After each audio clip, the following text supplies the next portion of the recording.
We have invited you today, both as media professionals, but most importantly as colleagues, for a special brief by the acting spokesperson of the party, Comrade Patrick Andon Chinamasa.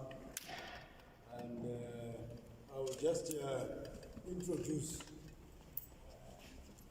the political members who have come to grace and be part of this occasion. On our far left is Comrade Mahia. I'm sure he needs no introduction for those who know how the new dispensation was birthed. Comrade Douglas Mahia. We also call him affectionately Mukanya.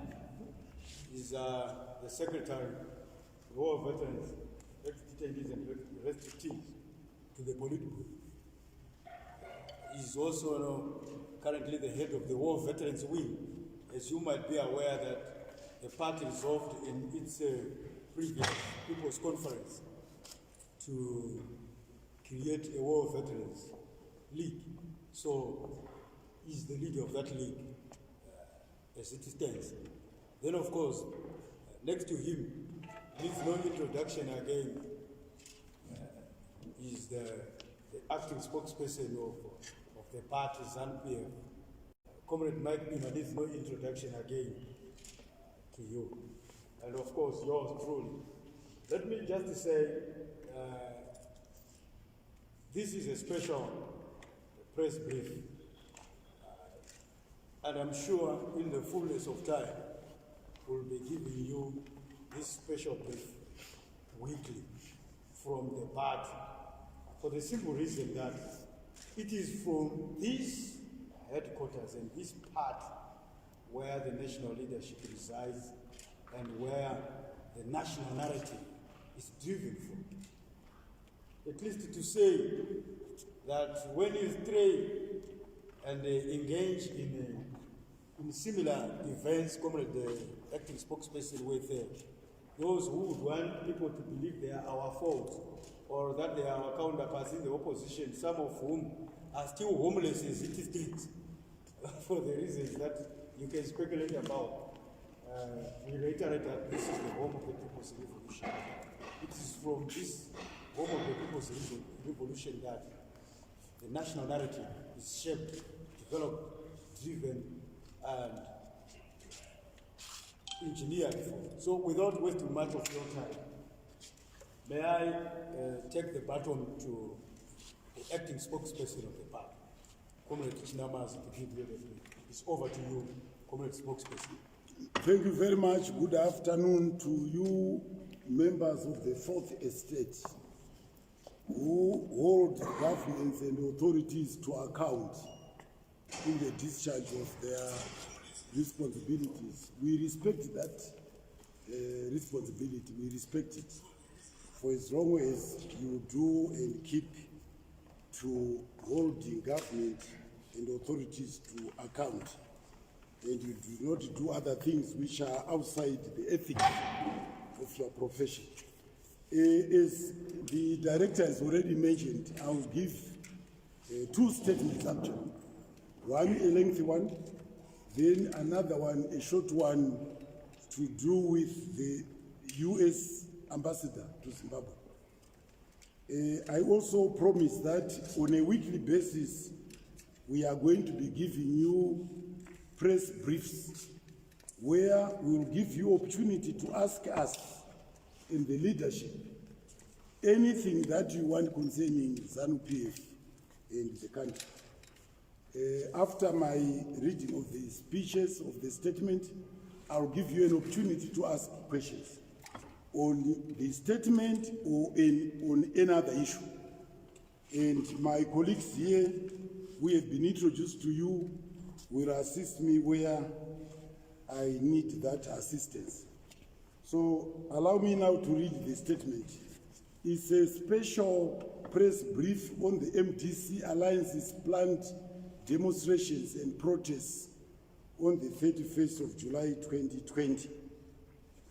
following repeated threats by the MDC Alliance, its appendages, supporters, and external financiers to call for a violent demonstration on the 31st of July 2020 against COVID-19 lockdown regulations with the intention to overthrow a constitutionally elected government.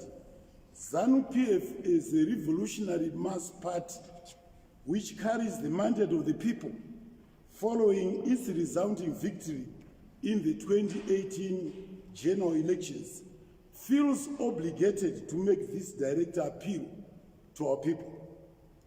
As the ruling party, ZANU-PF advises our people to shy away from being misled onto a deadly path by merchants of death, who have no interest in the safety and security of our people, and regrettably, no interest whatsoever in the general welfare of our people.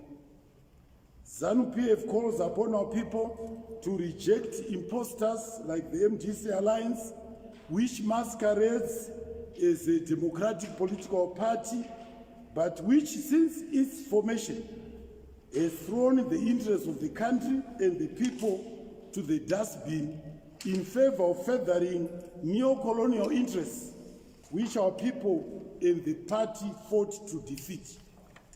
This is why I came flanked by my colleague here, Comrade Mahia, just to demonstrate, to make it very clear that we defeated the enemy, but the enemy continues to rear its head, not directly this time, but through our own people.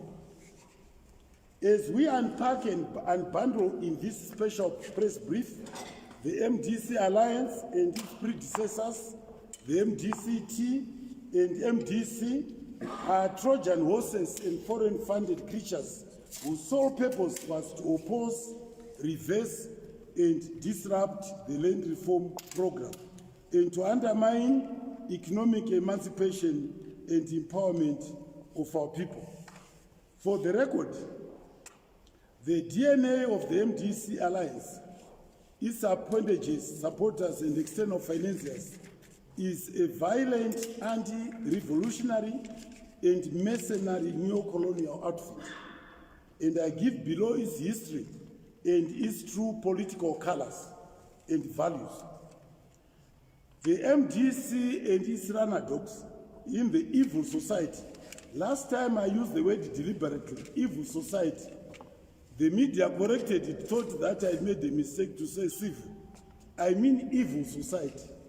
Any organization which wishes the death of its population is not civil, is the opposite, is actually evil. So these evil society are founded by the British Westminster Foundation. And this was done to oppose the land redistribution program and to delay the complete decolonization of our country. As you are all aware, our decolonization was not complete at independence. Deliberately so, we decided and we had agreed that we will finalize and take back our land in a negotiated manner. It never came to pass. This organization was founded not to pursue and advance our people's national interests, but those of unrepentant ex-Rhodesians and former colonizers. Soon after its formation, the MDC, in response to the will of their creators, they asked for the imposition of illegal sanctions against this sovereign republic and the people, including their own blind followers. What the MDC does not know is that sanctions affect their supporters as well as ZANU-PF supporters. They don't know that. They are not as educated to see the deep meaning of their actions. And all this in order to reverse the land reform program, which has been set in motion to empower, not just to empower all our people, everybody. Again, this is not appreciated because they are just an agent of a foreign hand. The same MDC factions today globe-trotted liaising for the continuation and extension of the same illegal sanctions which have been roundly condemned by the civilized world as an act of war against our innocent people. You journalists should take opportunity to ask them, where do they get money to globetrot, to sleep in the most expensive, luxurious hotels, asking for sanctions against their own people? Where do they get the resources for? These are questions that the media should be asking them. You are not just responsible for accounting government, but also political parties which are aspiring to rule, to get into government. These facts cannot be controverted that the globetrotting us for sanctions. All these have been done under the false cover of fighting for human rights in order to mislead the international community. Here we have the MDC, they emulate countries which impose sanctions, in itself a violation of very basic human rights of our people. Here we have MDC which emulates sanctions imposed in countries which have no respect in their own jurisdictions on the lives of black people. This is why we have organizations which say Black Lives Matter. They forget that they are blacks.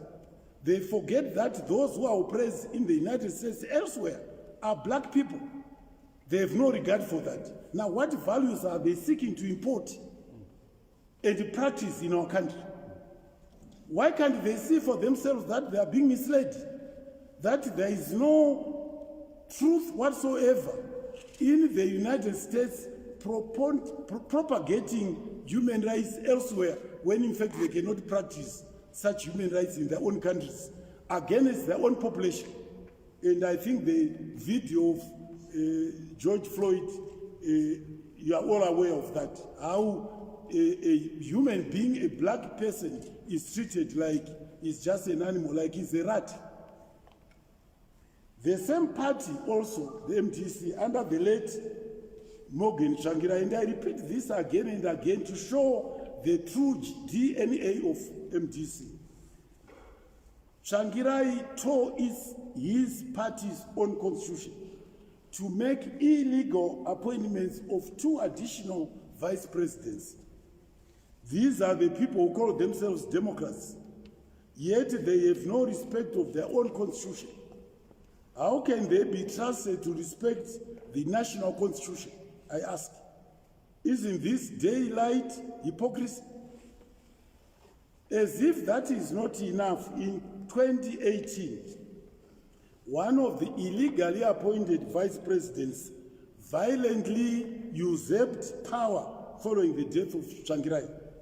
To this day, it is known fact that Chamisa resorts to violence to gain political mileage within the MDCs, in full glare of the same Western embassies that clamor for human rights but have never uttered a word in condemnation of the violence perpetrated by its surrogates. He has used hooligans to intimidate opposition players and nearly burned down his political rival, Thokozani Kupe, at a funeral. This cannot go and continue unchallenged. Zimbabweans who ignore this violent streak in the MDCs will not have anyone but themselves to blame if they follow and pursue violent outfits and personalities. The law will be applied without fear or favor. Like I said last time, if they don't respect the law will not respect them. Now, ahead of the 2018 harmonized elections, Chamisa and cohorts led a crusade of violent speeches during the campaign, threatening an imminent post-electoral violence in direct contrast to President E.D. Mnangagwa's call for peace, tolerance, love, unity, and violence-free elections. Go to the campaign speeches of our president and of Chamisa. Chamisa is spewing out violent threats. Our president is talking peace because he knows the consequences of violence, having been and he being an armed soldier himself. He knows what are the consequences of violence. Death will ensue. Throughout his campaign, Chamisa repeated the infamous anecdote, and I repeat, ndiri kudira jecha musadza racho toona kuti munoridya sei kana ndisina kuhwina, which literally meant that the MDC would engage in acts of sabotage and make the country ungovernable, something that is beginning to unfold. And addressing a rally at Mukoba Stadium in Gweru on the 23rd July 2018, again Chamisa went on to say that, and I want to quote, "I will be serious. There will be serious consequences if my will does not prevail." End of quote.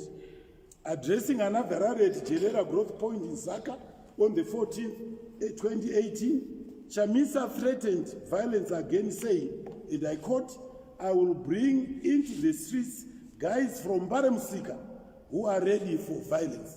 End of quote. Not to be outdone, Tendai Biti, the now Vice President of MDC Alliance, while addressing a rally in Mavuku Tafara constituency on 26 June 2018, declared, and I quote, "The Alliance will not accept election results if ZANU-PF was the winner," again threatening violence in the event that ZANU-PF won the polls.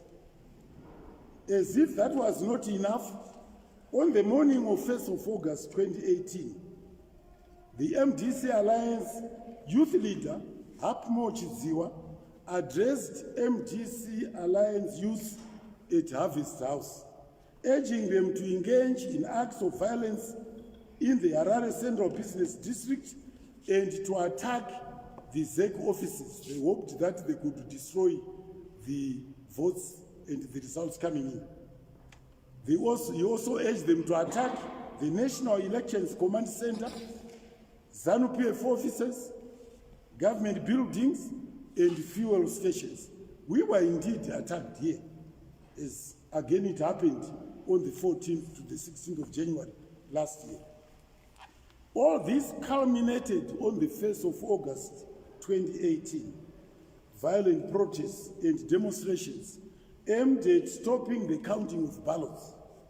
We remind our people that voting ended on the 31st of July 2018, and before the results were counted, MDC had put its hooligans on the streets the following day in order to disrupt the counting of votes and defeat the purpose of the elections.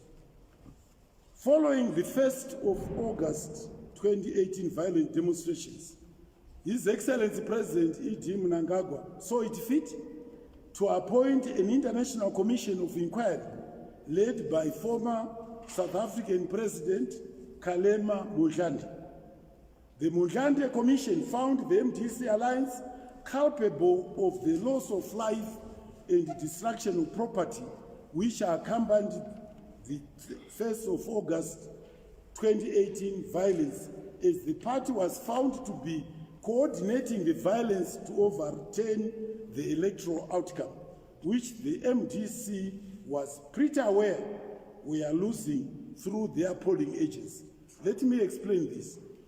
In any harmonized elections, we all agree as political parties under the superintendence of ZEC, the number of polling stations throughout the country.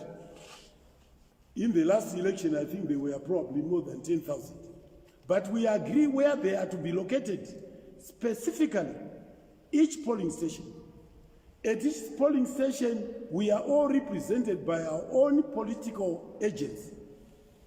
When votes come, ballots come, polling agents, the ballots are counted and polling agents sign to acknowledge the number of ballots that have arrived at each polling station.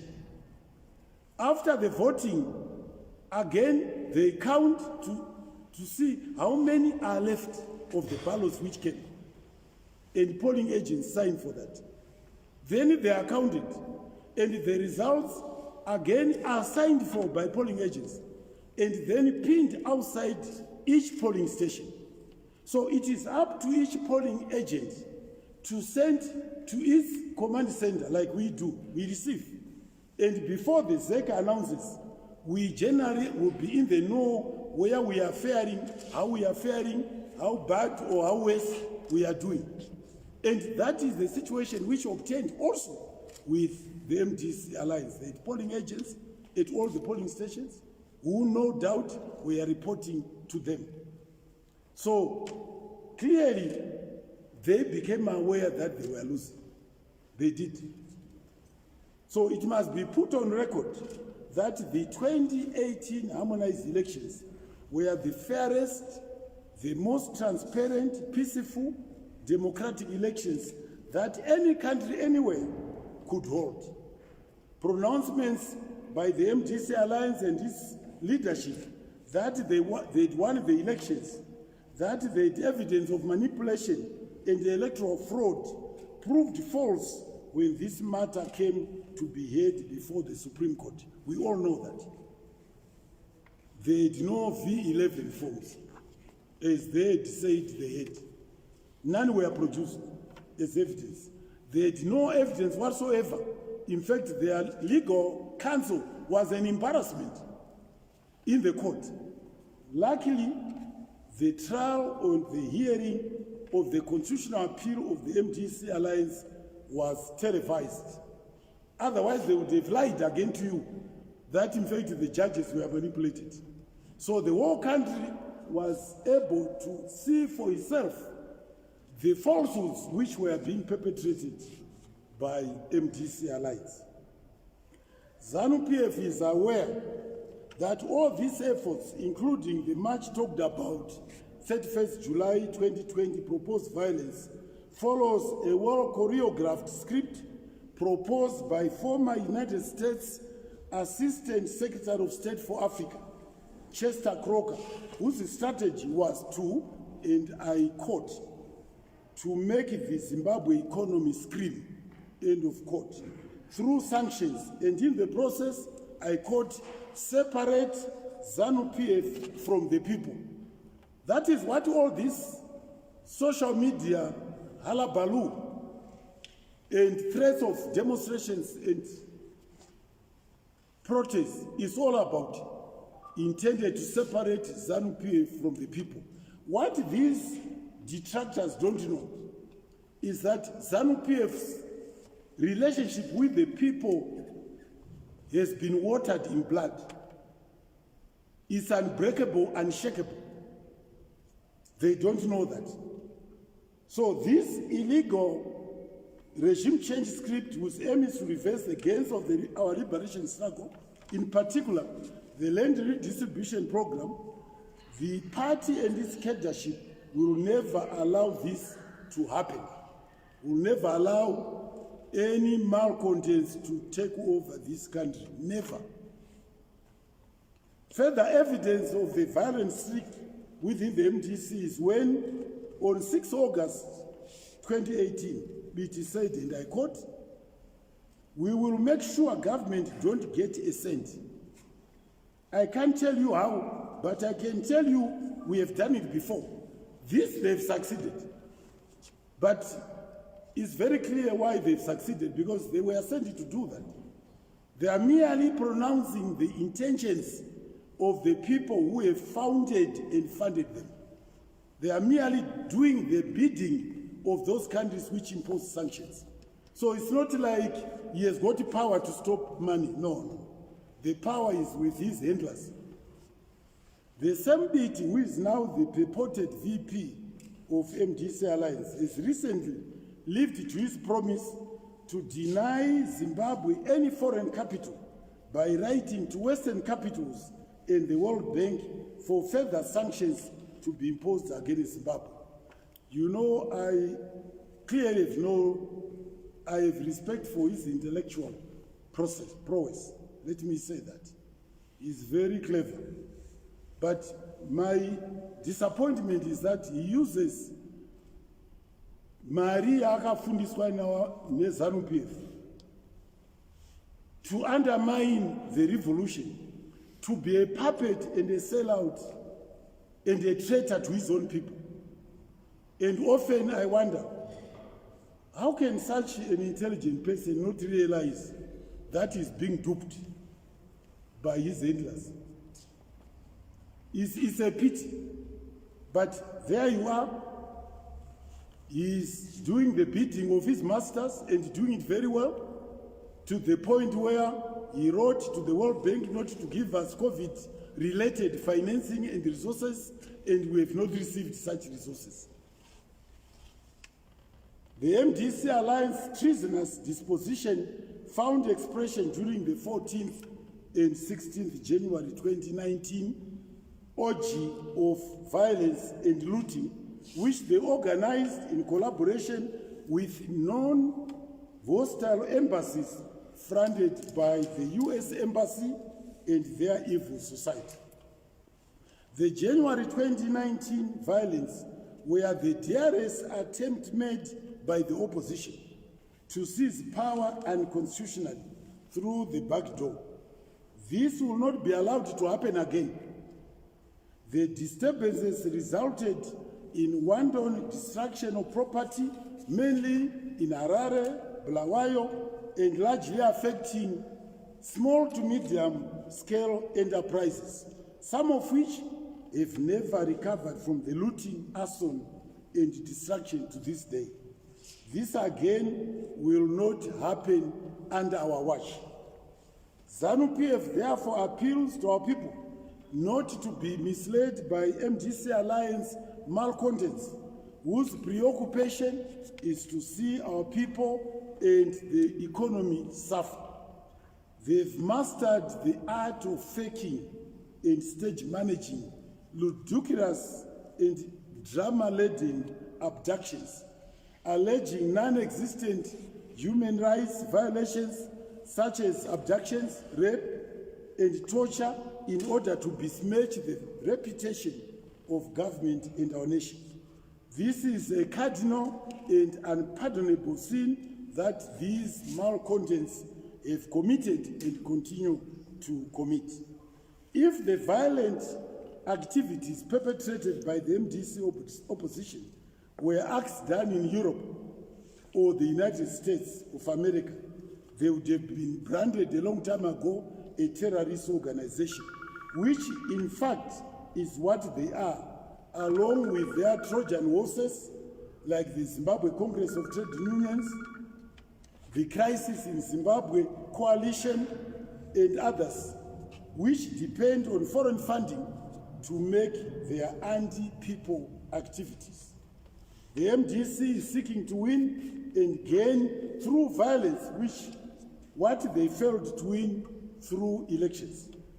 They hope that the fake news which they are spewing out on social media will sway the population in the direction of destruction of their own country. Never, never. They want to control through media the national narrative in this country. This is what you journalists should be aware of. Don't be agents, don't be conduit pipes of the narrative of countries which impose sanctions on Zimbabwe. We must develop our own narrative, our own national narrative, without regard to the interests of foreign countries.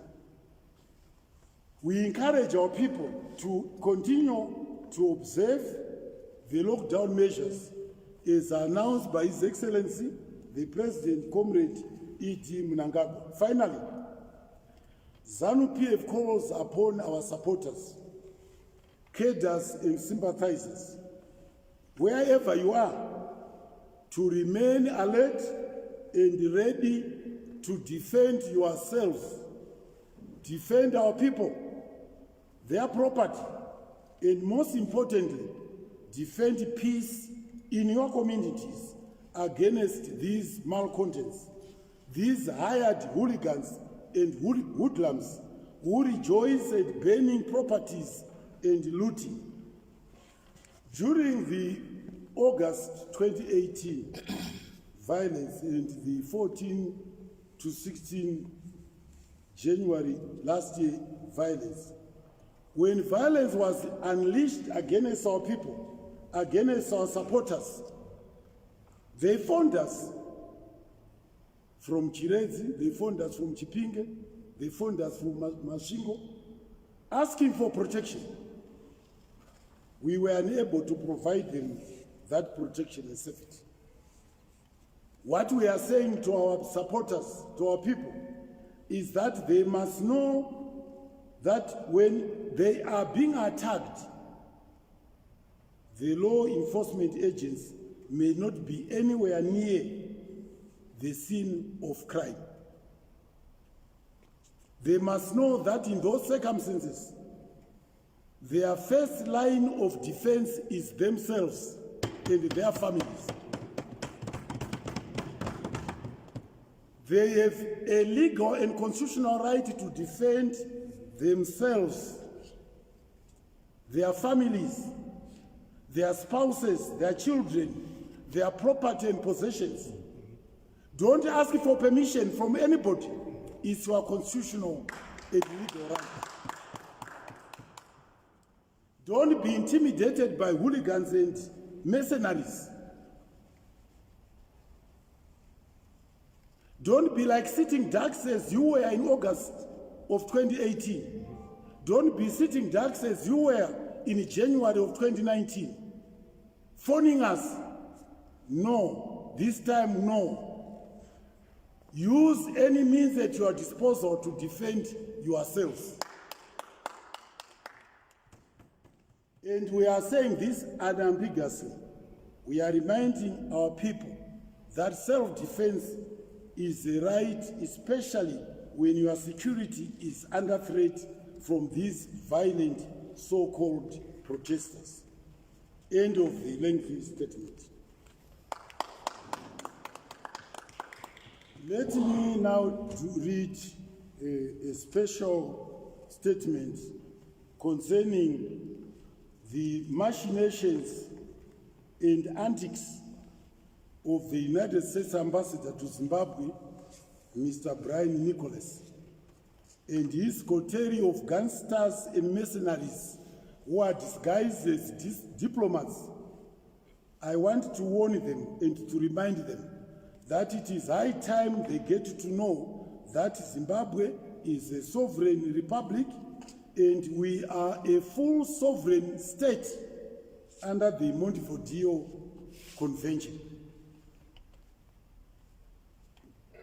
The US ambassador, who I'm told is African American, he must be ashamed of himself, totally ashamed of himself. What has the United States to offer by way of values and human rights observance? When his own people, his own African American people, are treated like rats in full view of world media, and he remains an Uncle Tom, used by the establishment to propagate values which they themselves don't practice on their own people. Even the deaths in the United States were basically along ethical lines, indicating the poverty under which African Americans live. And this has given rise to the formation of the organization called Black Lives Matter. And here we have a black diplomat who does not understand that history, who does not understand that reality in the United States, and who has no shame,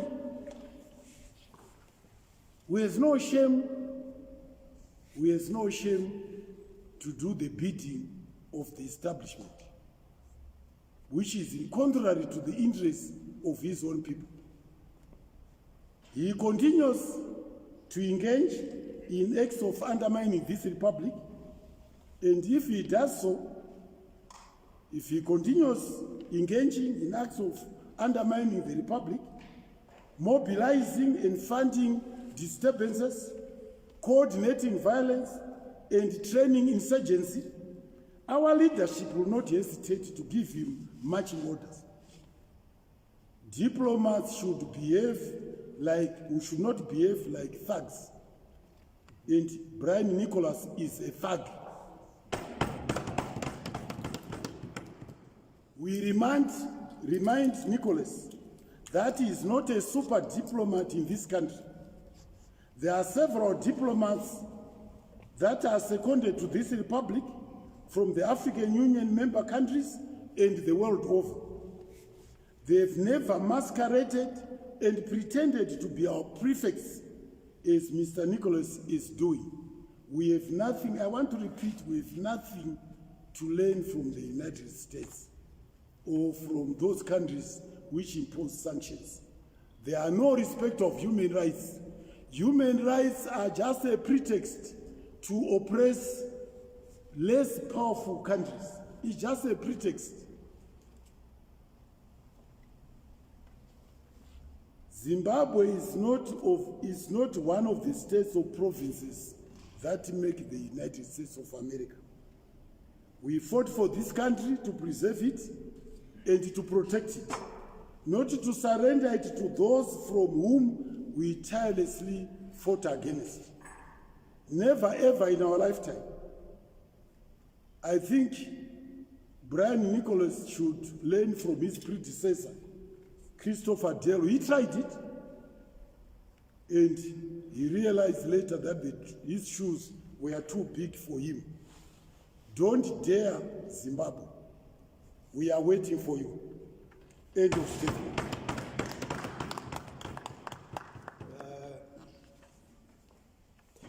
Don't dare Zimbabwe. Don't dare Zimbabwe. There are no super diplomats deployed into this country. We have several of them from different countries and across the world. They have never sought to prefect this republic in the manner the US ambassador is doing. And that what happened on 1 August, what also happened on 14 to 16 January 2019, it will not happen again. And that our people must exercise the right to self-defense wherever they are. The message coming from the community spokesperson. We open, at this point in time, a platform for clarification and questions. I'm sure the leadership here is ready to answer you. There's no question that we do not have answers. We are the ruling part, and the mass part, and the people's part. Yes, Comrade. Good afternoon. Identify yourself, your media house, and then you proceed to question. Good afternoon. Cyrus Narao Jazeera. There is a sentiment that the government and the party are using COVID restrictions to clamp down on civil liberties, such as free speech, freedom of movement. What does the party have to say to this? I think you asked that question again last time. I'm surprised that you are repeating it. Yeah, because And I will give you the same answer that I gave then.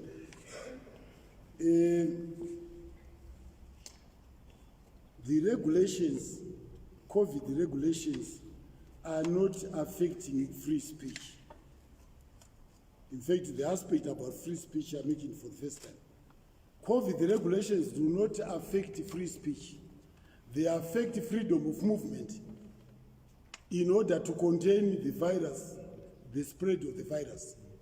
This is why the lockdown measures, and we are not the only country that in fact are applying these strict measures.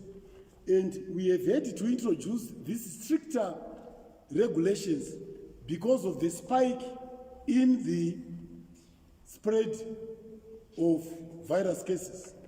We have risen, our deaths have risen from 4, and I think they are now hovering around 34 or thereabouts in a very short period of time. And what is worrying now is that whereas in the past we had imported cases. This time around, these are now local transmissions, which spread faster if there are crowds. And what we are stopping here are crowds and more movement of people. We are not clamping down on freedom of speech. In fact, as you are aware, much of the incitement to violence is through the social media, isn't it? We will deal with those when 31st July happens. That will deal with them. Any incitement to violence, any incitement to overthrowing a constitutionally elected government will not be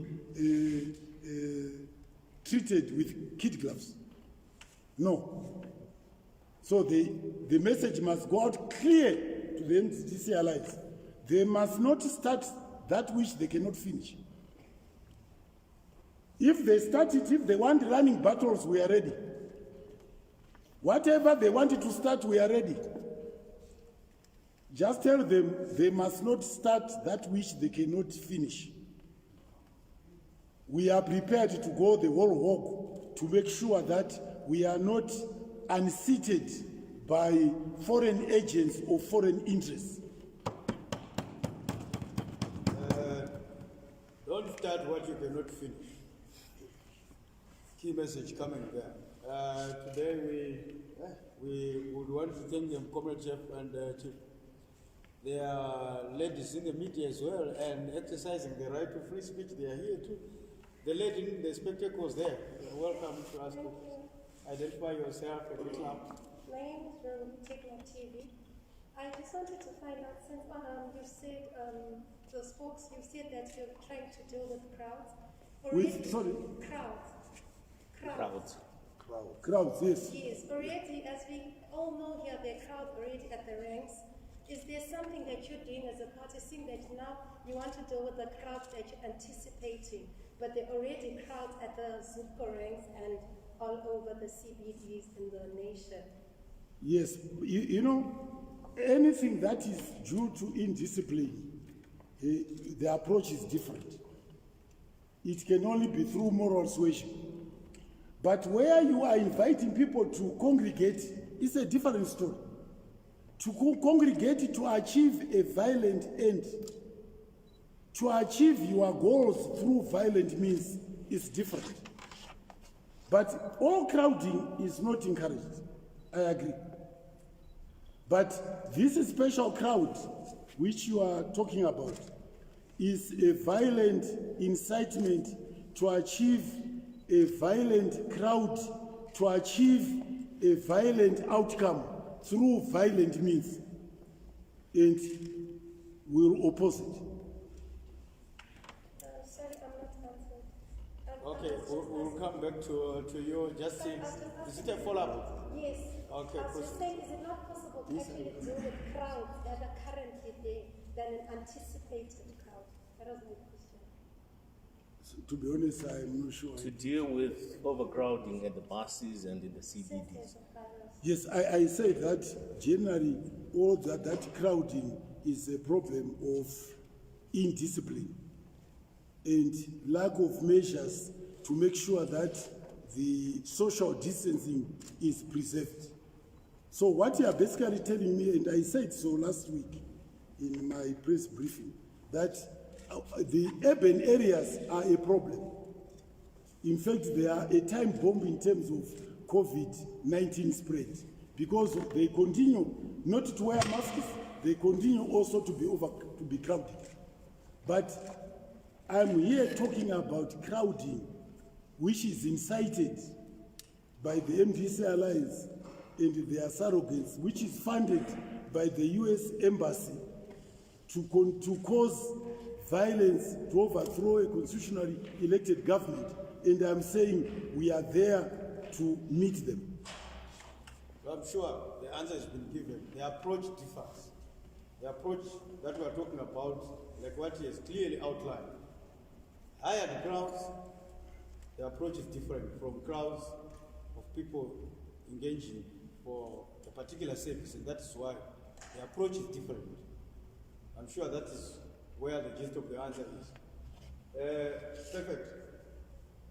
Thank you. Can you proceed to identify yourself for leadership? My name is Pepe Kushomane from CFM. I have two questions to the spokesperson. You seem to be speaking more of the 31st of July event. And actually, if you go on social media, it seems that people are saying ZANU-PF is talking more of the 31st than the organizers themselves. And they are actually getting to know the 31st from ZANU-PF instead. Are you in any way, as a party, afraid that 31st is going to shake the levers of power in the ZANU-PF government? Then my last question is... May you be answered on that one before you proceed? It's not true that we are the people propagating that there will be a protest on the 31st. It's the MDC and its surrogates. Chamisa and all the rest have said so many times. We are merely responding to the threats to hold protests on the 31st. So it's not true that we are the people now educating the people about 31st. It's MDC who have. And for your information, they started, funded by the US Embassy, to distribute flyers. I don't know whether you are aware. Yes, you are not aware about the 31st. So we cannot sit, we will not sit like sitting ducks. What you are asking us is just to say, to ignore and say it will not happen and do nothing. No. In any case, we take them seriously because it has happened before. In 2018, it has happened before January last year. So we take them seriously that given their violent disposition, they will repeat it. So we are taking them seriously and there will be a serious response from our party. My last question is the government and President Emerson Mnangagwa is on record speaking of how important a re-engagement is. Zimbabwe re-engaging with its former friends. Now, that being the case, your statements regarding the United States and the ambassador here, do you think that they encourage re-engagement, or has the position shifted in terms of re-engagement? We will continue to re-engage and engage even with the enemy. More so with the enemy than with your friends. Because you want the enemy to see that what they are doing is not right. When we meet them, we tell them that they should not deploy resources to unseat constitutionally elected government. And you can only do so when you engage them. So the re-engagement policy remains. We will continue to re-engage with our enemies as well with our country, with our friends. But more with our enemies. Because if our friends already we are in a good relationship, it's not quite a re-engagement. Re-engagement is those where we had a good relationship, which over the past 20 years disappeared, and they remain in the trenches against us. They continue to this day to fund opposition, to unseat us. So when we meet them, and engagement is about meeting, isn't it? About corresponding with them. We correspond and we tell them. And what I'm saying now is part of the re-engagement. To tell them what they are, what we find. Re-engagement is not undermined by telling the truth. Especially when they do not respect our own laws here. Diplomats have no right to come to a country and engage in subversive activities. And what we are exposing is their subversive activities. They have no right to do that. I'm sure that has been clarified.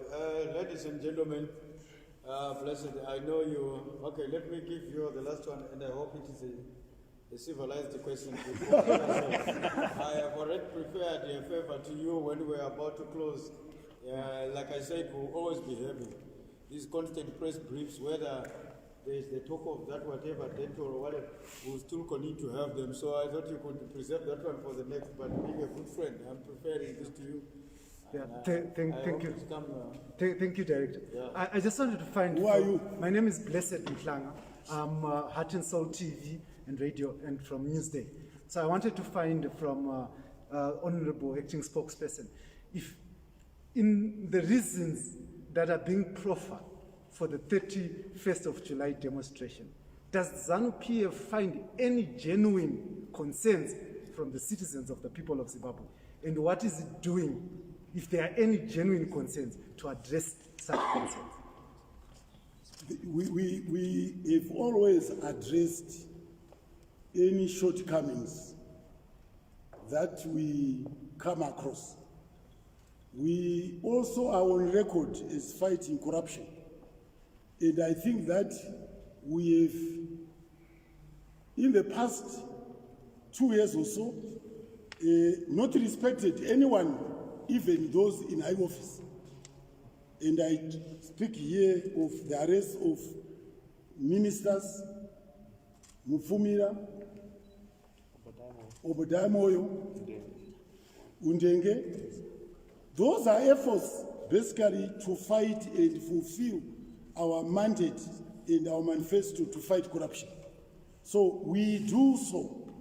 But what we don't like is hypocrisy. Like I mentioned last time, our local authorities are replete with corruption. They don't speak anything about it. They don't even incite their own population on the street to fight against corruption which is being perpetrated by local authorities all over. Service delivery is poor in all our local authorities, which are all run by MDC, Alliance, councillors. You name it, service delivery is poor. They don't say anything about it, despite the fact that there's freedom of speech. Let alone they don't even protest against such occurrences. Now, when their mayor, Councillor Gomba, is arrested, allegedly, and I want to use the word allegedly because it's for the court to establish whether the corruption was committed or not. He has been arrested allegedly on allegations of corruption, illegally selling stains, I believe in Wesley. What did we find? Instead of supporting government for taking such bold moves, they are awash on social media, protesting and demanding his release. When we arrested Mufumira and she stayed for 63 days in incarceration, no protest from the MDC. That is the double standards that we do not like. Government under our leadership of Comrade E.D. Mnangagwa is taking all measures to fight corruption. But what I wanted to advise, and I speak here as a lawyer and also as a former Attorney General, whenever you talk about corruption, come up with evidence. What is useful to a prosecutor, to the Attorney General, Prosecutor General, to the police, is evidence, not generalized accusations, which at the end of the day, and I think I did issued a statement some week or so ago to say, we are disturbed as a party at anything that suggests catch and release practices. Cases must be investigated, prima facie case established, arrest made, then prosecution, and that prosecution should be expedited. We don't want protracted, lengthy trials. There must be finality to any prosecution. We don't want prosecutions which go on for 2 years, 3 years. It leads to disrepute to the justice delivery system. That's what ZANU-PF is saying. Right, so thank you very much, Blessed. I see a lot of hands up, but I think for the benefit of of time. Comrade, may I say, reserve that question for the next time. I'm pretty sure it will still be relevant. I'm sorry for having taken that decision, but we also have to rest and also allow